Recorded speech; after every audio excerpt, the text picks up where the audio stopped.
Hello friends, ರಾಗಿ ಮುದ್ದೆ ಹಾಗೂ ನಾಟಿ ಕೋಳಿ ಸಾರು ಇದೆರಡರ ಕಾಂಬಿನೇಷನ್ ಸೂಪರ್ ಆಗಿರುತ್ತೆ. ಹಾಗಾದರೆ ಇವತ್ತಿನ ರೆಸಿಪಿಯಲ್ಲಿ ಪರ್ಫೆಕ್ಟ್ ಆಗಿ ಹೇಗೆ ರಾಗಿ ಮುದ್ದೆ ಮಾಡೋದು ಹಾಗೂ ಟೇಸ್ಟಿಯಾಗಿ ಹೇಗೆ ನಾಟಿ ಕೋಳಿ ಸಾರು ಮಾಡೋದು ಅಂತ ನಿಮ್ಮ ಜೊತೆ ಶೇರ್ ಮಾಡ್ತಾ ಇದ್ದೀನಿ. Welcome to cook tasty with Mary. ನಾಟಿ ಕೋಳಿ ಸಾರು ಮಾಡೋದಕ್ಕೆ ನಾನಿಲ್ಲಿ 1 kg ನಾಟಿ ಕೋಳಿನ ಕ್ಲೀನ್ ಮಾಡಿಸಿ ತಗೊಂಡಿದ್ದೀನಿ. ಪ್ಯಾನ್ಗೆ 2 ಟೇಬಲ್ ಸ್ಪೂನ್ ಎಣ್ಣೆನ ಹಾಕಿ ಕೆಲವೊಂದು ಪದಾರ್ಥಗಳನ್ನ ನಾವು ಫ್ರೈ ಮಾಡ್ಕೊಳ್ಬೇಕು. ಮೊದಲು ಈರುಳ್ಳಿಗೆ ಸ್ವಲ್ಪ ದಪ್ಪವಾಗಿ ಕಟ್ ಮಾಡ್ಕೊಳ್ಳಿ, ಯಾಕಂದರೆ ನಾವು ಇದನ್ನೆಲ್ಲ ರುಬ್ಕೋತೀವಿ. ಸೊ 2 ರಿಂದ 3 ಮೀಡಿಯಂ ಸೈಜ್ನ ಈರುಳ್ಳಿ, ಬೆಳ್ಳುಳ್ಳಿ 2 ಬೆಳ್ಳುಳ್ಳಿ, ಶುಂಠಿ ಸ್ವಲ್ಪ, ತೆಂಗಿನಕಾಯಿ 1/4 ಭಾಗದಷ್ಟು ತೆಂಗಿನಕಾಯಿ. ನಾಟಿ ಕೋಳಿ ಸಾರಿಗೆ ಯಾವಾಗಲೂ ತೆಂಗಿನಕಾಯಿನ ಜಾಸ್ತಿ ಹಾಕಬಾರ್ದು. ಸೊ ಹಾಗಾಗಿ ನಾನು ಸ್ವಲ್ಪ ಅಂದರೆ 1/4 ಹೋಳು ತಗೊಂಡಿದ್ದೀನಿ. ಇದರೊಟ್ಟಿಗೆ ಟೊಮ್ಯಾಟೊ 2 ಟೊಮ್ಯಾಟೊ, ದಪ್ಪ ಸೈಜ್ ಇದ್ದರೆ 2 ಟೊಮ್ಯಾಟೊನ ನಾನು ಈ ರೀತಿಯಾಗಿ ಕಟ್ ಮಾಡ್ಕೊಂಡು ಹಾಕ್ಕೊಂಡಿದ್ದೀನಿ. ಫ್ರೆಂಡ್ಸ್, ಈ ಮಸಾಲೆಗಳನ್ನ ತುಂಬ ಹುರಿಬಾರ್ದು, ಜಸ್ಟ್ 1-2 ನಿಮಿಷ ಹುರಿದ್ರೆ ಸಾಕು. ನಾನಿಲ್ಲಿ ಒಣಗಿದ ಮೆಣಸಿನ್ಕಾಯಿ ಹಾಗೂ ಬ್ಯಾಡಗಿ ಮೆಣಸಿನ್ಕಾಯಿ 2-3 ತಗೊಂಡಿದ್ದೀನಿ. ಮೆಣಸು 2 ಟೇಬಲ್ ಸ್ಪೂನ್ ಮೆಣಸು, ಜೀರಿಗೆ 1 ಟೀ ಸ್ಪೂನ್, ಸೋಂಪು 1 ಟೀ ಸ್ಪೂನ್, ಗಸಗಸ 2 ಟೀ ಸ್ಪೂನ್, ಏಲಕ್ಕಿ 2, ಲವಂಗ 8,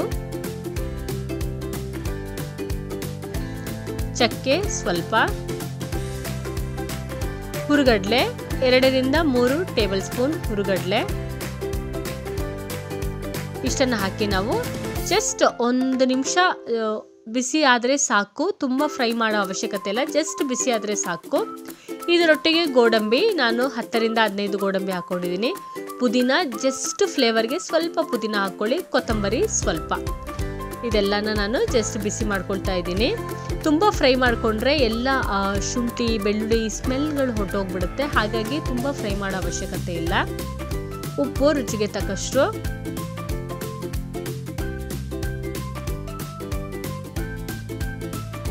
ಅರಿಶಿನ ಪುಡಿ 1/4 ಟೀ ಸ್ಪೂನ್,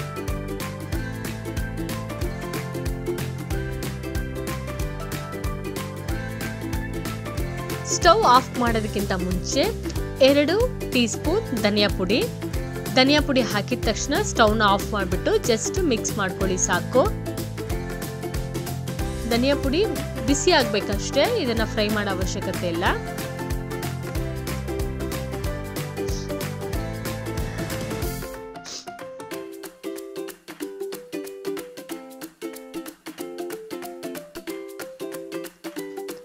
ಈಗ ಇದನ್ನ ಸ್ವಲ್ಪ ಹೊತ್ತು ನಾವು ತಣ್ಣಗಾಗಲು ಬಿಡೋಣ.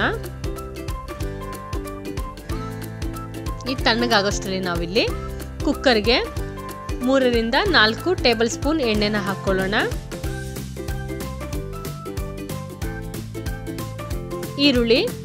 ಒಂದು ಈರುಳ್ಳಿನ ಚಿಕ್ಕದಾಗಿ ಕಟ್ ಮಾಡ್ಕೊಂಡು ಹಾಕೊಳ್ಳಿ. ಈರುಳ್ಳಿ ಸ್ವಲ್ಪ ಬ್ರೌನ್ ಆದಮೇಲೆ ನಾವು ಚಿಕನ್ನ ಹಾಕೊಳ್ಳೋಣ. ನಾಟಿ ಕೋಳಿನ ಹಾಕ್ಕೊಂಡು ಚೆನ್ನಾಗಿ ಈ ಎಣ್ಣೆಯಲ್ಲಿ ಈ ಚಿಕನ್ನ ನಾವು ಫ್ರೈ ಮಾಡ್ಕೊಳ್ಬೇಕು. ನಾಟಿ ಕೋಳಿನ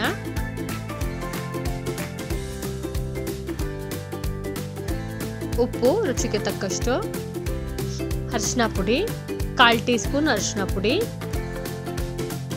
ಶುಂಠಿ ಬೆಳ್ಳುಳ್ಳಿ 1/2 ಟೀ ಸ್ಪೂನ್, ಇದೆಲ್ಲನ ಹಾಕ್ಕೊಂಡು ನಾವು ಚೆನ್ನಾಗಿ ಫ್ರೈ ಮಾಡ್ಕೊಳ್ಳೋಣ. ನೋಡಿ, ಆ ರೀತಿಯಾಗಿ ವೈಟ್ ಆಗಿ ಆ ನೀರು ಬಿಡಬೇಕು, ಆ ನೀರೆಲ್ಲ ಹಿಂಗಬೇಕು, ಅಲ್ಲಿ ತನಕ ನಾವು ಚಿಕನ್ನ ಫ್ರೈ ಮಾಡ್ಕೊಳ್ಬೇಕು. ಮಸಾಲೆ ತಣ್ಣಗಾಗಿದೆ, ಇದನ್ನು ನಾವು ಮಿಕ್ಸಿ ಹಾಕ್ಕೊಳ್ಳೋಣ. ಸ್ವಲ್ಪ ನೀರನ್ನು ಹಾಕ್ಕೊಂಡು ಮಿಕ್ಸಿಯಲ್ಲಿ ರುಬ್ಕೊಳ್ಳೋಣ. ಫ್ರೆಂಡ್ಸ್, ನಮ್ಮ ಚಾನಲ್ನ ಸಬ್ಸ್ಕ್ರೈಬ್ ಮಾಡದೇ ಇರೋರು ಪ್ಲೀಸ್ ರೆಸಿಪಿನ ನೋಡುವಾಗ ಸಬ್ಸ್ಕ್ರೈಬ್ ಮಾಡೋದನ್ನು ಮಾತ್ರ ಮರಿಬೇಡಿ. ರೆಸಿಪಿ ಇಷ್ಟ ಆದವರು ಪ್ಲೀಸ್ ಒಂದು ಲೈಕ್ ಮಾಡೋದನ್ನು ಕೂಡ ಮರಿಬೇಡಿ, ಶೇರ್ ಮಾಡಿ. And please subscribe to cook tasty with Mary. ಈಗ ನೀರೆಲ್ಲ ನೋಡಿ ಚೆನ್ನಾಗಿ ಹಿಂಗಿದೆ. ನೀರೆಲ್ಲ ಹಿಂಗಾದ್ಮೇಲೆ ಇದಕ್ಕೆ ನಾವು ರುಬ್ಬಿಕೊಂಡಂಥ ಮಸಾಲೆನ ಹಾಕ್ಕೊಂಡ್ಬಿಡೋಣ. ಮಸಾಲೆನ ಹಾಕಿ ಚೆನ್ನಾಗಿ ಮಿಕ್ಸ್ ಮಾಡ್ಕೊಳ್ಳೋಣ. Chilli powder 2 tea spoon chilli powder,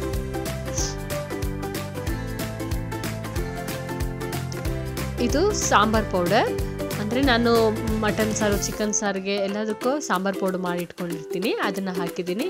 ಅದಿಲ್ಲ ಅನ್ನೋರು ಇದನ್ನು ಸ್ಕಿಪ್ ಮಾಡ್ಕೊಳ್ಬೋದು. ಜಸ್ಟ್ ಆ ಸಾಂಬಾರ್ ಪುಡಿನ 1 ಟೀ ಸ್ಪೂನ್ ಹಾಕ್ಕೊಂಡಿದ್ದೀನಿ ಅಷ್ಟೇ. ಇದೆಲ್ಲವನ್ನು ಹಾಕ್ಕೊಂಡು ನಾವು ನೀರು ಕನ್ಸಿಸ್ಟೆನ್ಸಿ ನೋಡಿಕೊಂಡು ನೀರನ್ನ ಹಾಕ್ಕೊಳ್ಳಿ. ಆದಷ್ಟು ನಾಟಿ ಕೋಳಿ ಸಾರು ಸ್ವಲ್ಪ ತೆಳ್ಳಗೆ ಇರಬೇಕು ನೀರಾಗಿ, ಸೊ ಹಾಗಾಗಿ ನೋಡಿಕೊಂಡು ನೀರನ್ನ ಹಾಕ್ಕೊಳ್ಳಿ. ಉಪ್ಪನ್ನ ಸಹ ನೋಡ್ಕೊಂಡು ಹಾಕ್ಕೊಳ್ಳಿ, ಯಾಕಂದರೆ ನಾವು ಮಸಾಲೆಗೆ ಒಂದ್ಸಲ ಚಿಕನ್ ಫ್ರೈ ಮಾಡುವಾಗ ಒಂದ್ಸಲ ಹಾಕಿರ್ತೀವಿ. ಸೊ ಉಪ್ಪನ್ನ ಟೇಸ್ಟ್ ಮಾಡಿ ನೀವು ಆ್ಯಡ್ ಮಾಡ್ಕೊಳ್ಳಿ. ಇದರ ಮೇಲೆ ಸ್ವಲ್ಪ ಕರಿಬೇವನ್ನ ಉದುರಿಸ್ತೀನಿ, ಸ್ವಲ್ಪ ಕೊತ್ತಂಬರಿ. ಈಗ ಕುಕ್ಕರ್ನ ಮುಚ್ಚಳವನ್ನು ಮುಚ್ಚಿ 3 ರಿಂದ 4 ವಿಸಿಲ್ ಕೂಗಿಸ್ಕೊಂಡ್ರೆ ಸಾಕು. 3 ರಿಂದ 4 ವಿಸಿಲ್ ಕೂಗಿಸ್ಕೊಂಡ್ರೆ ಸಾಕು, ನಮ್ಮ ನಾಟಿ ಕೋಳಿ ಸಾರು ರೆಡಿ ಆಗುತ್ತೆ. ಈಗ ಮುದ್ದೆ ಹೇಗೆ ಪರ್ಫೆಕ್ಟಾಗಿ ಮಾಡೋದು ಅಂತ ನೋಡೋಣ. ನಾನು 1 ಗ್ಲಾಸ್ ರಾಗಿ ಹಿಟ್ಟಿಗೆ 1.5 ಗ್ಲಾಸ್ ನೀರನ್ನು ತಗೋತಾ ಇದ್ದೀನಿ. ಫ್ರೆಂಡ್ಸ್, 1 ಗ್ಲಾಸ್ಗೆ 1 ಗ್ಲಾಸ್ ತಗೋಬೇಡಿ, ಹಿಟ್ಟು ತುಂಬ ಗಟ್ಟಿಯಾಗಿ ಆಗ್ಬಿಡುತ್ತೆ. ಅರ್ಧ ಗ್ಲಾಸ್ ಸ್ವಲ್ಪ ಜಾಸ್ತಿ ತಗೊಳ್ಳಿ. ನೀರು ಸ್ವಲ್ಪ ಜಾಸ್ತಿ ಆದರೂ ಕೂಡ ಪರವಾಗಿಲ್ಲ, ನೀವು ಹಿಟ್ಟನ್ನು ಮಿಕ್ಸ್ ಮಾಡ್ಕೋಬೋದು. ಬಟ್ 1 ಗ್ಲಾಸ್ಗೆ 1.5 ಗ್ಲಾಸ್ ತಗೊಳ್ಳಿ. ನೀರನ್ನ ಸ್ಟವ್ ಮೇಲೆ ಇಟ್ಟು ನೋಡಿ, ಸ್ವಲ್ಪ 1-2 ಟೀ ಸ್ಪೂನ್ ಅಷ್ಟು ರಾಗಿ ಹಿಟ್ಟನ್ನ ಹಾಕ್ಕೊಂಡು ಈ ರೀತಿ ಕೈಯೆಲ್ಲ ನೀವು ಮಿಕ್ಸ್ ಮಾಡ್ಕೊಳ್ಳಿ. ಕೈಯಲ್ಲಿ ಯಾಕೆ ಮಿಕ್ಸ್ ಮಾಡ್ತೀನಿ ಅಂದರೆ ಗಂಟು ಇರಬಾರ್ದು. ಸೊ ಹಾಗಾಗಿ ಟೋಟಲಾಗಿ ನಾನು ಗಂಟು ಇಲ್ಲದಂತೆ ಇದನ್ನು ಚೆನ್ನಾಗಿ ಮಿಕ್ಸ್ ಮಾಡಿಕೊಂಡು ಆಮೇಲೆ ಹೈ ಫ್ಲೇಮಲ್ಲಿ ಇಡ್ತಾ ಇದ್ದೀನಿ. ಇದನ್ನು ಸೌಟಲ್ಲಿ ಕಲಿಸ್ತಾನೆ ಇರಿ. ಚೆನ್ನಾಗಿ ಇದು ಕುದಿಬೇಕು. ಕುದಿಯೋ ತನಕ ಚೆನ್ನಾಗಿ ಈ ರೀತಿಯಾಗಿ ಮಿಕ್ಸ್ ಮಾಡ್ತಾ ಇರಿ. ಈಗ ಚೆನ್ನಾಗಿ ಕುದೀತಾ ಇದೆ. ಕುದಿಯುವಾಗ ನಾವು ಇದನ್ನ ಲೋ ಫ್ಲೇಮಲ್ಲಿ ಇಟ್ಕೊಳ್ಬೇಕು. ಲೋ ಫ್ಲೇಮಲ್ಲಿ ಇಟ್ಕೊಂಡು ಆಮೇಲೆ ನಾವು ರಾಗಿ ಹಿಟ್ಟನ್ನ ಹಾಕಬೇಕು. ನೋಡಿ, ನಾನಿಲ್ಲಿ 1 ಗ್ಲಾಸ್ ರಾಗಿ ಹಿಟ್ಟನ್ನ ಹಾಕೊಂಡಿದ್ದೀನಿ. 1.5 ಗ್ಲಾಸ್ ನೀರಿಗೆ 1 ಗ್ಲಾಸ್ ರಾಗಿ ಹಿಟ್ಟು. ಇದನ್ನ ಹಾಕಿ 1-2 ನಿಮಿಷ ಅಥವಾ 5 ನಿಮಿಷ ಇದನ್ನು ಹಾಗೆ ಬೇಯಲು ಬಿಟ್ಬಿಡಿ. ನೋಡಿ, ಈ ರೀತಿಯಾಗಿ ನೀರೆಲ್ಲ ಮೇಲೆ ಬಂದು ರಾಗಿ ಹಿಟ್ಟು 5 ನಿಮಿಷ ಬೇಯಲಿ. ಬೆಂದ ನಂತರ ನಾವು ಇದನ್ನು ಚೆನ್ನಾಗಿ ಮಿಕ್ಸ್ ಮಾಡ್ಕೊಳ್ಳೋಣ. ನೋಡಿ, ಹಿಟ್ಟು ಕಂಪ್ಲೀಟಾಗಿ ಮುಳುಗಬೇಕು. ಮುಳುಗಿದ್ಮೇಲೆ ಅದೊಂದು 5 ನಿಮಿಷ ಬೇಯಿಸಿದ್ರೆ ನಮಗೆ ಪರ್ಫೆಕ್ಟಾಗಿ ಸ್ಮೂತಾದ ರಾಗಿ ಮುದ್ದೆ ಸಿಗುತ್ತೆ. ಸೊ ಈಗ 5 ನಿಮಿಷ ಬೆಂದಮೇಲೆ ನೋಡಿ, ನಿಧಾನವಾಗಿ ಈ ರೀತಿ ನಾನು ವಿಡಿಯೋಲಿ ಹೇಗೆ ತೋರಿಸ್ತಾ ಇದ್ದೀನಿ ಆ ರೀತಿ ನೀವು ನಿಧಾನವಾಗಿ ಮಿಕ್ಸ್ ಮಾಡ್ಕೊಳ್ಳಿ. ನಿಮಗೆ ರಾಗಿ ಹಿಟ್ಟು ಅಂದರೆ ರಾಗಿ ಮುದ್ದೆ ಮಾಡೋ ಕೋಲೆ ಬೇಕು ಅಂತ ಇಲ್ಲ, ಸೌಟಲ್ಲೂ ಕೂಡ ನಾವು ಈಸಿಯಾಗಿ ಮಾಡ್ಕೊಳ್ಬೋದು. 3-4 ಜನಕ್ಕೆ ಅಂದರೆ ಖಂಡಿತ ಸೌಟಲ್ಲೇ ನಾವು ನೋಡಿ, ನಾನು ವಿಡಿಯೋಲಿ ಹೇಗೆ ಯಾವ ರೀತಿ ಮಾಡ್ತಾ ಇದ್ದೀನಿ ಅನ್ನೋದನ್ನು ನೋಡಿಕೊಂಡು ನೀವು ಮಾಡಿದ್ರೆ ಖಂಡಿತ ನೀವು ಕೂಡ ರಾಗಿ ಮುದ್ದೆನ ಪರ್ಫೆಕ್ಟಾಗಿ ಮಾಡ್ಬೋದು. ಆ ಹಿಟ್ಟೆಲ್ಲ ನೀವು ಅದ್ರ ಜೊತೆ ಮಿಕ್ಸ್ ಆಗಬೇಕು. ಸೊ ಹಾಗಾಗಿ ಸೌಟಲ್ಲಿ ಚೆನ್ನಾಗಿ ಎಲ್ಲೆಲ್ಲ ಹಿಟ್ಟುಗಳು ಕಾಣಿಸ್ತಾ ಇದೆಯೋ ಅದನ್ನು ನೀವು ಚೆನ್ನಾಗಿ ಈ ರೀತಿ ತಿರುವಿ ಹಾಕಿ ಇದನ್ನು ನೀವು ಚೆನ್ನಾಗಿ ಬೇಯಿಸ್ಕೋಬೇಕು. ಹಿಟ್ಟು ಅಥವಾ ಗಂಟಿದ್ರೆ ಅದನ್ನು ಸೌಟಲ್ಲೇ ನೀವು ಅದನ್ನು ಈ ರೀತಿಯಾಗಿ ನೀವು ಮಿಕ್ಸ್ ಮಾಡಿಕೊಂಡ್ರೆ ರಾಗಿ ಹಿಟ್ಟು ಚೆನ್ನಾಗಿ ಬೇಯುತ್ತೆ. ಪಾತ್ರೆ ಸೈಡ್ಗೆ ತಗೊಂಡು ನೋಡಿ, ಈ ರೀತಿಯಾಗಿ ಚೆನ್ನಾಗಿ ಸೌಟಲ್ಲಿ ನೀವು ಸೈಡಲ್ಲಿ ನೀವು ಚೆನ್ನಾಗಿ ಪ್ರೆಸ್ ಮಾಡ್ತಾ ಇದ್ರೆ ಖಂಡಿತ ಚೆನ್ನಾಗಿ ಬೇಯುತ್ತೆ. ನೀರು ಕಡಿಮೆ ಆಯಿತು ಅಂದರೆ ಹೆದರ್ಕೋಬೇಡಿ, ಬಿಸಿ ನೀರನ್ನ ಸ್ವಲ್ಪ ರೆಡಿ ಮಾಡಿ ಇಟ್ಕೊಳ್ಳಿ. ಆ ಥರ ನೀರು ತುಂಬ ಗಟ್ಟಿ ಆಗೋಯ್ತು ಮುದ್ದೆ ಅಂತ ಹೇಳಿದಾಗ ಸ್ವಲ್ಪ ನೀರನ್ನ ಹಾಕಿ ನೀವು ಮುಚ್ಚಳವನ್ನು ಮುಚ್ಚಿ ಬೇಯಿಸ್ಕೋಬೋದು. ಆವಾಗ ನಿಮಗೆ ಸ್ಮೂತಾಗಿ ರಾಗಿ ಮುದ್ದೆ ಆಗುತ್ತೆ. ನೋಡಿ, ರಾಗಿ ಮುದ್ದೆ ಬೇಯ್ತಾ ಕಲರ್ ಚೇಂಜ್ ಆಗುತ್ತೆ. ಆವಾಗ ನಮಗೆ ಗೊತ್ತಾಗುತ್ತೆ ಓ ಮುದ್ದೆ ಚೆನ್ನಾಗಿ ಬೆಂದಿದೆ ಅಂತ. ರಾಗಿ ಮುದ್ದೆನ ಇಳಿಸೋಕ್ಕಿಂತ ಮುಂಚೆ ನಾವು 1 ನಿಮಿಷಗಳ ಕಾಲ ಹೈ ಫ್ಲೇಮಲ್ಲಿ ಇಟ್ಕೊಂಡು ನಾವು ಮುದ್ದೆನ ಚೆನ್ನಾಗಿ ಈ ರೀತಿಯಾಗಿ ಮಿಕ್ಸ್ ಮಾಡ್ಕೊಳ್ಬೇಕು. ನೀವು ಹೈ ಫ್ಲೇಮಲ್ಲಿ ಇಟ್ಟಾಗ ಮುದ್ದೆ ಬೆಂದಾಗ ನೋಡಿ ಅದೇ ಪಾತ್ರೆನ ಬಿಟ್ಬಿಡುತ್ತೆ. ಈ ರೀತಿಯಾಗಿ ಅಂಟದೇನೆ ಮುದ್ದೆ ಬೆಂದಿರುತ್ತೆ. ನೋಡಿ, ನೀವು ಕೈಯಲ್ಲಿ ಮುಟ್ಟಿದಾಗ ಕೂಡ ಕೈ ಇಟ್ಟು ನೀವು ಮುಟ್ಟಿದಾಗ ಕೂಡ ಅದು ಅಂಟ್ಕೊಳ್ಳಲ್ಲ. ಈಗ ಮುದ್ದೆ ಬೆಂದಿದೆ ಅಂತ. ಇದನ್ನು ನಾವು ಹೇಗೆ ಮುದ್ದೆನ ರೌಂಡ್ ಮಾಡೋದು ಅಂತ ನೋಡೋಣ. ಒಂದು ಬೌಲಲ್ಲಿ ಈ ರೀತಿಯಾಗಿ ನೀರು ತಗೊಳ್ಳಿ, ತಣ್ಣೀರು ತಗೊಂಡು ನಾವು ಸೌಟನ್ನ ಆ ನೀರಲ್ಲಿ ಅದ್ದಿ ಹಾಕೋದ್ರಿಂದ ಸೌಟಿಗೆ ರಾಗಿ ಮುದ್ದೆ ಅಂಟೋದಿಲ್ಲ. ಕೈನ ಕೂಡ ಹುಷಾರಾಗಿ ಮಾಡಿ, ಯಾಕಂದರೆ ಬಿಸಿ ಇರುತ್ತೆ. ಬಿಸಿ ಇರುವಾಗಲೇ ಅದನ್ನು ನಾವು ಉಂಡೆ ಹಿಡಿಬೇಕು. ಸೊ ಹಾಗಾಗಿ ಬಿಸಿ ಆದಾಗ ಜಸ್ಟ್ ನೀವು ನೀರಲ್ಲಿ ಕೈನ ಅದ್ಬಿಟ್ಟು ನೀವು ಅದನ್ನು ಉಂಡೆ ಹಿಡಿಬೋದು. ಒಬ್ಬೊಬ್ಬರು ಬೌಲಲ್ಲಿ ಹಾಕಿ ರೌಂಡ್ ಮಾಡ್ತಾರೆ, ಅಥವಾ ಕೆಲವೊಬ್ರು ತುಪ್ಪನ ಯೂಸ್ ಮಾಡ್ತಾರೆ. ಅದೆಲ್ಲ ಏನು ಯೂಸ್ ಮಾಡೋ ಅವಶ್ಯಕತೆ ಇಲ್ಲ. ನಾನು ಹೇಳ್ಕೊಟ್ಟಂಗೆ ನೀವು ಈ ಥರ ಮಾಡಿದ್ರೆ ಡೆಫಿನೆಟ್ಲಿ ನಿಮಗೆ ರಾಗಿ ಮುದ್ದೆ ಸ್ಮೂತಾಗಿ ಚೆನ್ನಾಗಿ ಸಿಗುತ್ತೆ. ತುಪ್ಪ, ಎಣ್ಣೆ ಇದು ಯಾವುದು ಕೂಡ ಯೂಸ್ ಮಾಡೋ ಅವಶ್ಯಕತೆ ಇರೋದಿಲ್ಲ. ಸ್ಟಾರ್ಟಿಂಗಲ್ಲಿ ಸ್ವಲ್ಪ ಕಷ್ಟ ಅನಿಸ್ಬೋದು, ಬಟ್ ನೀವು ರಾಗಿ ಮುದ್ದೆ ಮಾಡ್ತಾ ಮಾಡ್ತಾ ಮಾಡ್ತಾ ಖಂಡಿತ ತುಂಬ ಈಸಿ ಆಗಿಬಿಡುತ್ತೆ. ನಾನು ಕೂಡ ಸ್ಟಾರ್ಟಿಂಗಲ್ಲಿ ಕಷ್ಟಪಟ್ಟೆ, ಬಟ್ ಇವಾಗ ಮುದ್ದೆ ಎಲ್ಲ ತುಂಬ ಈಸಿಯಾಗಿ ನಾನು ಮಾಡ್ತಾ ಇರ್ತೀನಿ. So practice makes man perfect ಅಲ್ವಾ? ಸೊ ಹಾಗಾಗ ಮಾಡ್ತಾ ಇದ್ದರೆ ಡೆಫಿನೆಟ್ಲಿ ತುಂಬ ಈಸಿಯಾಗುತ್ತೆ. ನಮ್ಮ ragi mudde is ready to serve now. Chicken ಸಾರು ಅಂದರೆ ನಾಟಿ ಕೋಳಿ ಸಾರು ಕೂಡ ರೆಡಿಯಾಗಿದೆ ನೋಡಿ. ಕಲ್ಲರು ಎಲ್ಲ ಬೆಂದಿರೋದು ಎಲ್ಲ ಪರ್ಫೆಕ್ಟಾಗಿ ಆಗಿದೆ. ಟೇಸ್ಟ್ ಕೂಡ ತುಂಬ ತುಂಬ ಚೆನ್ನಾಗಿದೆ.